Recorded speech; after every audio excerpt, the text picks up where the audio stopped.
বাংলাদেশের সমুদ্র সীমা থেকে ৭৯ জেলে নাবিকসহ বাংলাদেশি দুটি মাছ ধরার জাহাজ ধরে নিয়ে গেছে ভারতীয় কোস্টগার্ড।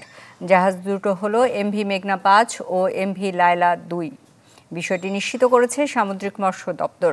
কর্মকর্তারা জানান, জাহাজ দুটির মালিকপক্ষ চিঠি দিয়ে তাদেরকে ঘটনাটি অবহিত করেছে। জানানো হয়, খুলনা অঞ্চলে সাগরে মাছ ধরার সময় সোমবার বাংলাদেশের জলসীমা থেকে ৩৭ নাবিকসহ এমভি মেঘনা ৫ ও ৪২ জন সহ এমভি লায়লা ২কে ধরে নিয়ে যায় ভারতের কোস্টগার্ড।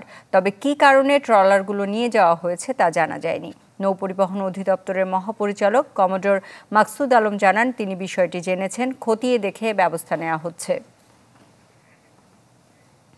বছর শেষের খুশি নগদে হবে বেশি। নগদ পেমেন্টে নির্দিষ্ট ক্যাটাগরির কেনাকাটায় ৩০০ টাকা পর্যন্ত ক্যাশব্যাক। দর্শক, এই বিষয়ে সর্বশেষ পরিস্থিতি জানাতে চট্টগ্রাম থেকে আমাদের সাথে যুক্ত হচ্ছেন ফখরুল ইসলাম। ফখরুল, সর্বশেষ কি তথ্য আছে আপনার কাছে? সুস্মিতা, এই যে দুটি ট্রলার ভারতীয় কোস্টগার্ড ধরে নিয়ে গেছে, তার মধ্যে একটি হচ্ছে মেঘনা ৫, যেটির মাস্টার হচ্ছে রাহুল, অর্থাৎ পাইলট হচ্ছে তার নাম রাহুল। অপরদিকে লায়লা ২, সেটির মাস্টার হচ্ছে রাজীব। আর এই দুটির একটি অর্থাৎ লায়লা ২ জাহাজটির মালিকানা হচ্ছে TH শিপিং এর, এবং অপর যে জাহাজ মেঘনা ৫ সেটির মালিক হচ্ছে C&A অ্যাগ্রো লিমিটেড। এর মধ্যে একটা তথ্য যোগ করা যেতে পারে, সেটি হচ্ছে যে এর মধ্যে দুটির মধ্যে একটি জাহাজের মালিক হচ্ছে BGME এর সাবেক সভাপতি সিদ্দিকুর রহমান সাহেব, এবং অপরটির মালিক হচ্ছে এই ব্যবসায়িক গ্রুপ এসালম গ্রুপের প্রধান কর্ণধার সাইফুল আলম মাসুদের ভাগ্নি জামাই। সে যাই হোক, মালিক যে বা যারাই হোক, ট্রলার দুটি বাংলাদেশের, এবং এই দুটি ট্রলারে বাংলাদেশি নাবিক রয়েছেন, জেলে রয়েছেন ৭৯ জন।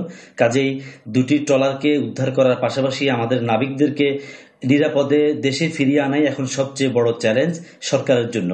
তো আমি সবশেষ যে তথ্য পেয়েছি তাতে আমি এর আগেও জানিয়েছিলাম যে ভারতীয় কোস্টগার্ড যারা ট্রলার দুটিকে বাংলাদেশের জলসীমায় এসে বা অনুপ্রবেশ করে বা ঢুকে ট্রলার দুটিকে নিয়ে যায়, তাদের সাথে সেই ভারতীয় কোস্টগার্ড কর্তৃপক্ষের সাথে বাংলাদেশ নৌবাহিনী যোগাযোগ রক্ষা করছে।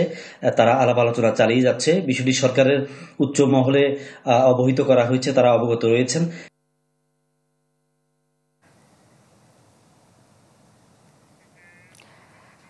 ফখরুল, আপনাকে ধন্যবাদ। চট্টগ্রাম থেকে আমাদের সাথে যোগ দিয়েছিলেন ফখরুল শাহিন, জানাচ্ছিলেন সর্বশেষ পরিস্থিতি। ফখরুল ইসলাম জানাচ্ছিলেন সর্বশেষ পরিস্থিতি।